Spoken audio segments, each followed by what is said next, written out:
నమస్తే, welcome to Suman TV. నేను మీ విష్ణు. ప్రస్తుతంతో పాటు ప్రముఖ స్టాక్ మార్కెట్ అనలిస్ట్ సుందరరామిరెడ్డి గారు ఉన్నారు. వారితో మాట్లాడదాం. సార్ నమస్తే. సార్ నమస్తే.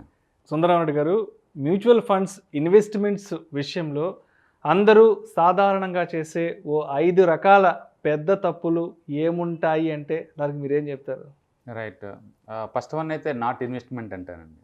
ఎవరైతే ఇంకా ఇన్వెస్ట్ చేయలేదో వాళ్ళు ఆల్రెడీ మిస్టేక్స్ చేస్తున్నట్లు లెక్క.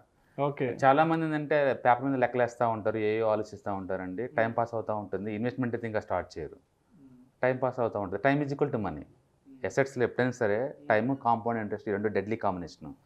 అందుకని మీరు ఎంత ఎర్లీగా ఇన్వెస్ట్మెంట్ స్టార్ట్ చేస్తే నీకు అంత ఎక్కువ వెల్త్ క్రియేట్ అయిపోద్ది లాంగ్ టర్మ్ పాయింట్ ఆఫ్లో. అంటే ఇప్పుడు మనం 100 రూపాయలతో తెచ్చుకునే బెనిఫిట్స్ లేట్ చేసే కొద్దీ ఈవెన్ 1000 రూపీస్తో కూడా మన పోయిన టైంని మనం తేలేము. అందుకని ఎంత ఎర్లీ స్టేజ్లో మనం ఇన్వెస్ట్మెంట్ స్టార్ట్ చేసుకుంటే అంత బెటరు. అందుకని not investment in the mutual fund it self is the biggest mistake. Investment చేయకపోవడం కూడా బిగ్గెస్ట్ మిస్టేక్. అదే పెద్ద మిస్టేక్ అది. ఎందుకంటే వెల్త్ వేరే రావద్దు, నీకు రాదు లాంగ్ టర్మ్ పాయింట్ ఆఫ్లో. ఓకే, ఒకసారి బిగిన్ చేసిన తర్వాత అప్పుడు డిస్కస్ చేసుకోవాలి వేరే వాటి గురించి, అన్నిటి గురించి. అంతే. అందుకని ఫస్ట్ నెంబర్ 1 రీజన్ వచ్చేసరికల్లా ఇంకా ఇన్వెస్ట్మెంట్ స్టార్ట్ చేయకపోవటం. అయితే మీరు ఈ విషయం చెప్తుంటే నాకు ఒకటి గుర్తొస్తుంది. చాలామంది ఇన్వెస్ట్మెంట్స్ గురించి కొన్ని నెలల పాటు, కొన్ని సంవత్సరాల పాటు అడ్వైజర్లను సంప్రదిస్తూనే ఉంటారు. తెలిసిన వాళ్ళ దగ్గర ఎంక్వైరీలు చేస్తూనే ఉంటారు. రైట్. టైం పాస్ అవుతూనే ఉంటుంది తప్ప ఇంకా యాక్టివిటీ అయితే ఉండదు.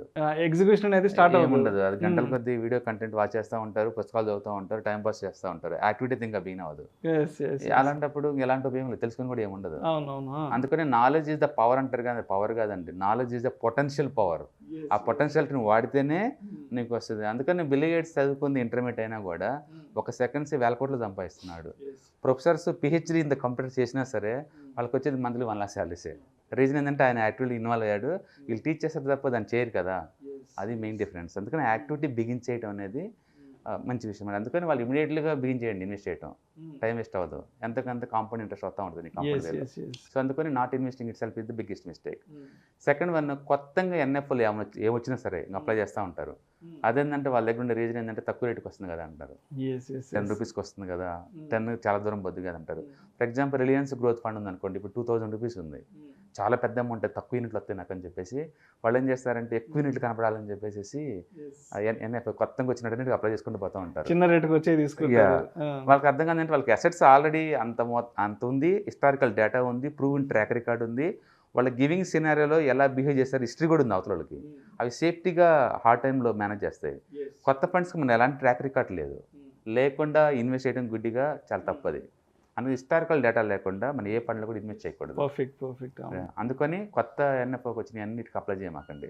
అంటిల్ నీకు నచ్చిన ఆ కేటగిరీ కనుక సెకండరీ కేటగిరీ లేకపోతే, ఎగ్జిస్టింగ్ కేటగిరీ లేకపోతే అప్పుడు మాత్రం వెళ్ళండి. అదర్వైజ్ కొత్త ఎన్ఎఫ్ఓకి వెళ్ళొద్దు. ఓకే, తక్కువ రీజన్ అనే రీజన్. మూడోది, చాలామంది యూలిప్స్ మ్యూచువల్ ఫండ్స్ రెండు ఒకటే కదా అనుకుంటారు. యూలిప్ అంటే యూనిట్ లింక్డ్ ఇన్సూరెన్స్ అనమాట. అంటే ఇన్సూరెన్స్ ప్లస్ మ్యూచువల్ ఫండ్, ఆ రెండు కాంబినేషన్ వాటిని యూలిప్ అంటారు.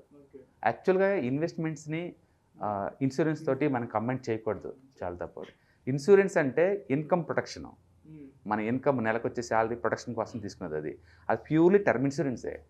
ప్రతి ఒక్కళ్ళు కంపల్సరీ ఇన్సూరెన్స్ తీసుకోవాలి. కనీసం 1 కోటి రూపాయలు తీసుకోవాలి. మీ ఏజ్ కనుక 35 లోపు కనుక అయితే మీకు 5000 రూపీస్కి వస్తుంది. 5500 ఏదో అవుతుంది పర్ యానం. అది తీసుకోండి. ఇన్కమ్ ప్రొటెక్షన్ అవుతుంది. Minimum 1 crore. మనకి ఏమైనా అయిందనుకోండి, ఫ్యామిలీకి 1 crore వస్తుంది. ఏం కాకపోతే మనం ఎలా సంపాదిస్తాం. సో అందుకని మనం ఇన్కమ్ని ప్రొటెక్ట్ చేసుకోవటం ఇంపార్టెంట్ కాబట్టి ఖచ్చితంగా టర్మ్ ఇన్సూరెన్స్ తీసుకోవాల్సిందే.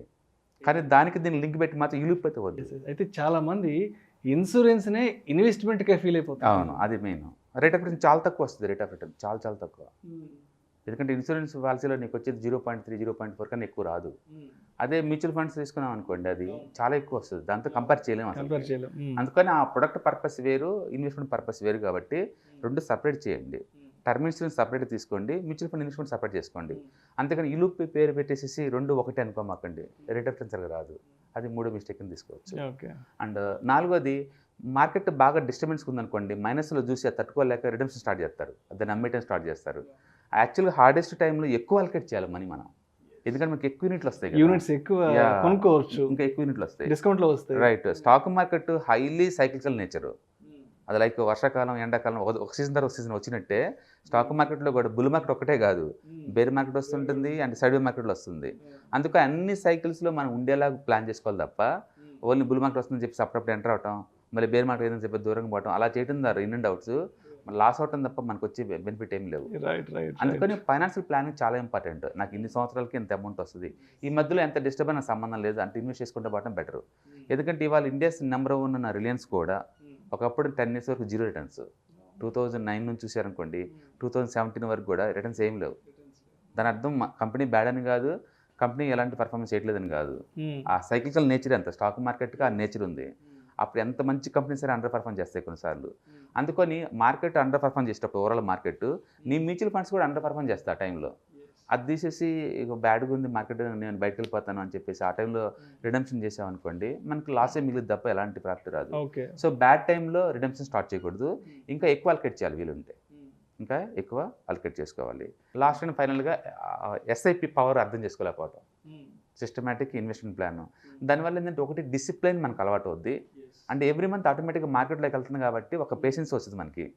3 నెలల క్రితం కూడా మార్కెట్ ఇలానే పడింది కదా, 1 year బ్యాక్ కూడా ఇలానే పడింది, ఇట్స్ ఓకే అని చెప్పేసి వాళ్ళకి ఆ ఎక్స్పీరియన్స్గా ఉంటుంది. క్లోజ్గా వాచ్ చేయడం ద్వారా మార్కెట్ని ఎక్స్పీరియన్స్ అవుద్ది. సో దాన్ని మనం ఒక పవర్ని మిస్ అవుతున్నాం మీరు ఎస్ఐపి కనుక పెట్టకుండా ఉంటే. ఓకే, అందరూ ఏంటంటే ఎప్పుడో ఒకసారి పెడదాం కదా, ఎప్పుడో ఒకసారి పెడితే డిసిప్లిన్ రాదు. ఎందుకంటే మన ఖర్చులు ఎప్పుడు పెరుగుతూనే ఉంటాయి లైఫ్ స్టైల్ కాస్ట్లోనే. సో అందుకని మన శాలరీ రాగానే ఎంత ఫిక్స్డ్ పర్సంటేజ్, శాలరీ పెంచినప్పుడల్లా ఎక్కువ పర్సంటేజ్ పెట్టుకుంటూ పోవటం వల్ల రిటైర్మెంట్ ప్లానింగ్ కల్లా ఎక్కువ డబ్బు వస్తుంది. అందుకని లాంగ్ టర్మ్ ప్లానింగ్ కోసం ఎస్ఐపిని అస్సలు ఆపద్దు, ఎస్ఐపి కంటిన్యూ చేయాలి కంపల్సరీగా. అట్లా నాట్ ఇన్వెస్ట్ చేయలేకపోవటం మార్కెట్లోకి అండ్ ఎస్ఐపి పవర్ని సరిగ్గా తెలుసుకోలేకపోవటం, ఈ లూప్ తీసుకొని అది రెండింటి సరిపోద్ది కదా అని చెప్పేసి లేజీగా ఉండటం అండ్ బ్యాడ్ టైంలో రిడెంప్షన్ స్టార్ట్ చేయటం అండ్ ఎన్ఎఫ్ కొత్త ఏదో వస్తే సరే దానికి 10 రూపాయలు కొత్తగా వీటిని మనం మేజర్ మిస్టేక్స్గా మనం ఉంచుకోవచ్చు. వీటన్నిటిని అవాయిడ్ చేయడం ద్వారా టైం వాల్యూ అంటే కాంపౌండ్ ఇంట్రెస్ట్ ద్వారా ఎక్కువ మొత్తంలో గ్యాదర్ చేసుకోవచ్చు. Thank you so much Sundara Reddy గారు. మ్యూచువల్ ఫండ్స్ ఇన్వెస్ట్మెంట్ విషయంలో అందరూ సాధారణంగా చేసే ఒక 5 రకాల తప్పుల గురించి మన ప్రేక్షకులకు మీ విశ్లేషణ ద్వారా చాలా చక్కగా వివరించి thank you so much. Thank you. ఇలాంటి మరిన్ని interesting videos and valuable information కోసం వెంటనే మా ఛానల్ను సబ్స్క్రైబ్ చేయండి, లైక్ చేయండి, షేర్ చేయండి. అదేవిధంగా మీ అభిప్రాయాలను వీడియోస్ కింద కామెంట్స్ రూపంలో మాకు తెలియజేయండి. This is Vishnu signing off.